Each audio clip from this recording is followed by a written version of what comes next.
বিরোধী দলীয় উপনেতা বোধহয় কিছু বলতে চাইছেন, কোনো অসুবিধা নেই।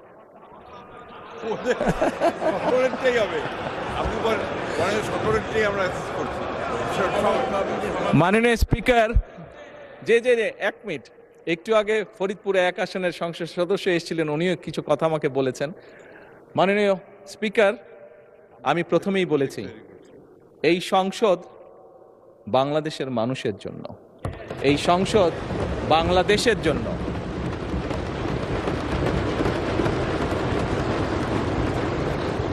মাননীয় স্পিকার, যে কথাটি বলছিলাম, আমি বিরোধী দলের নেতা এবং উপনেতা, স্বাভাবিকভাবে যেহেতু ওনারা নেতা এবং উপনেতা, স্বাভাবিকভাবে লিডার তো কিছুটা প্রায়োরিটি পাবেই।